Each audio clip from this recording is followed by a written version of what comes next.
নমস্কাৰ, স্বাগতম জনাইছোঁ মোৰ চেনেললৈ। মই আজি এনেকুৱা এটা বিষয়ৰ ওপৰত ক'ব আহিছোঁ যিটো আপোনালোকে হয়তো শুনিছে আৰু হয়তো আপোনালোকৰ লগতো হ'ব পাৰে। এই বিষয়টো হৈছে ছেক্সটৰ্চন। ছেক্সটৰ্চন আচলতে হয় কি? মানে প্ৰথমতে আপোনাৰ তাতে কি হ'ব, ক'ৰবাৰ লিংকৰ দি মেছেজ আহিব, নহ'লে বা আপোনাৰ ফেচবুকত কোনোবাই অচিনাকি নম্বৰে ফ্ৰেণ্ড ৰিকুৱেষ্ট পঠাব। তাৰপিছত আপুনি একচেপ্ট কৰি ল'লে। তাৰপিছত কি হ'ব, সেইটো নম্বৰ আপোনাৰ লগত কণ্টেক্ট হ'ব, আপুনি কথা ক'ব তাৰ লগত। কথা কোৱাৰ পিছত লাহে লাহে কথা বতৰা বাঢ়াৰ পিছত আপোনাক কি কৰিব, হোৱাটছএপ নম্বৰটো খুজিব, নহ'লে বা কোনোবা বেলেগ ফেচবুকৰ লিংকেদি আপোনাক ভিডিঅ' কল কৰিব। তাৰপিছত আপুনি তেওঁৰ লগত লাহে লাহে কথা পতাৰ পিছত ভিডিঅ' কলত কথা পাতিব। ভিডিঅ' কলত কথা পতাৰ পিছত কি হ'ব যে আপুনি মানে আপোনাক মোৰ লাজ কৰি লাভ নাই আৰু মই আপোনালোকক পূৰা খুলি কিনে কৈ দি আছোঁ।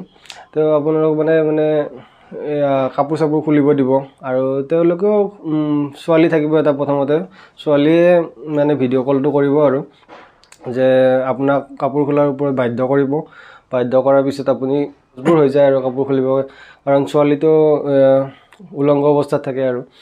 তাৰপিছত কি হয়, আপুনি অলপ সময়ৰ কাৰণে কথাটো পাতিলে আৰু পতাৰ পিছত আপুনি ফোনটো ৰখাৰ পিছত কিছু সময়ৰ পিছত কি হ'ব যে আপোনাৰ তাতে যোনটো আপুনি ভিডিঅ' কল কৰিছিল সেইটোৰ ওপৰত এটা ভিডিঅ' বনাই কিনে স্ক্ৰীনশ্বট মাৰি কিনে আপোনাক দি দিছে। আৰু এনেকুৱা আৰু স্ক্ৰীনশ্বট মাৰি দেখাব যে ফেচবুকত আপলোড কৰি দিব, ইউটিউবত আপলোড কৰি দিব, মানে আপোনাক মানে ভয় খুৱাব আৰু। আপুনি কি কৰিব লাগিব, তেতিয়া আপোনাৰ অবভিয়াছলি ভয় লাগিব যদি আপোনাৰ সিহঁতে কয় আৰু যে তোমাৰ ফেচবুক ফ্ৰেণ্ড চবকে পঠাই দিম মানে ভিডিঅ'টো, আৰু ইউটিউবত আপলোড কৰি দিম, ফেচবুকত আপলোড কৰি দিম, চব মানে ছ'চিয়েল মিডিয়াতে আপলোড কৰি দিম বুলি কয়। কিন্তু তেতিয়া আপোনাৰ অবভিয়াছলি ভয় লাগিব। আৰু আপুনি যিহেতুকে ঘৰত অকলে থাকিব বা এনেকুৱা কলটো ঘৰত অকলে থকাৰ সময়তে কৰাব, তাৰপিছত আপোনাৰ ভয় লাগিব। আপুনি কি কৰিব লাগিব, ভয় কৰিব নালাগে। ভয় কৰিলে আপোনাক সিহঁতে ভয় খুৱাব চেষ্টা কৰি আছে। এইটো যে ভিডিঅ' কলটো যে সিহঁতে যে ৰেকৰ্ড কৰি স্ক্ৰীনশ্বট মাৰি যে আপোনাক দিছে, এইটো সিহঁতে কোনো ছ'চিয়েল মিডিয়াত আপলোড নকৰে, কাৰণ সিহঁতেও জানে যে ভিডিঅ'টো যদি ক'ৰবাত আপলোড কৰি দিয়ে কাৰণ সিহঁতে বাচিব, কাৰণ দোষী আপুনি নহয়, দোষী সিহঁত হয়। কথাটো বুজিছেনে? আপুনি ক্ৰাইম কৰা নাই, ক্ৰাইম সিহঁতে কৰিছে। সিহঁতে মানে আজিকালি চব হেকাৰৰ দিন, চব মানে টেকন'লজি দিয়া, সিহঁতে গম পাই যায় মানে চব হেক কৰি লৈছে, আপোনাৰ ছিষ্টেমটো হেক কৰি লৈছে। তাৰপিছত আপোনাৰ ফেচবুক ফ্ৰেণ্ডবিলাকক চবকে পঠাই দিব। আপোনাক ভয় খুৱাওঁতে আপুনি ভয় নাখাব, আপুনি ডাইৰেক্ট ক'ব তহঁতে যি কৰা কৰি ৰবি বুলি কৈ দিব আপুনি।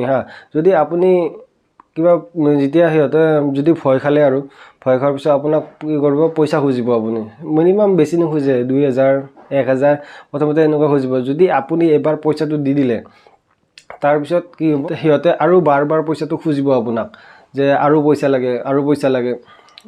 তেতিয়া আপুনি বাধ্য হৈ থাকিব, নহ'লে পইচাটো নিদিলে কৈ দিব আপলোড কৰি দিম। যেতিয়ালৈকে আপোনাৰ মানে পকেট খালী নহয় তেতিয়ালৈকে মানে সিহঁতে পইচা খুজিয়ে থাকিব।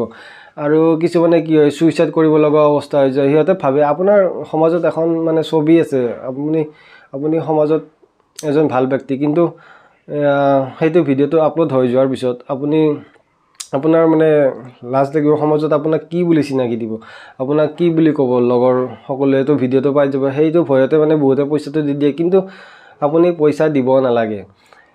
সিহঁতে ভিডিঅ'টো কোনো পক্ষে আপলোড নকৰে, আপুনি একেবাৰে চিন্তা কৰিব নালাগে। আপুনি সিহঁতক যি মন যায় তাকে গালি দিব পাৰে, ঠিক আছে।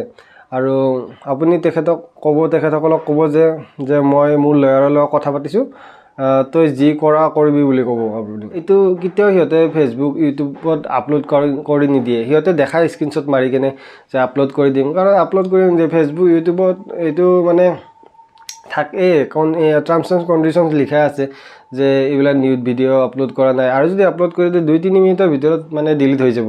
আপুনি একেবাৰে চিন্তা কৰিব নালাগে যে আপোনাৰ লগত যদি এনেকুৱা হৈছে আৰু কেতিয়াবা, আৰু এইটো আজি হোৱা নাই, কালি আপোনাৰ লগত হ'ব পাৰে। যদি মোৰ ভিডিঅ'টো আপোনাৰ কাৰণে কিবা জানকাৰীদায়ক হৈছে, তেতিয়াহ'লে মোৰ চেনেলটো ছাবস্ক্ৰাইব কৰি দিব। ধন্যবাদ।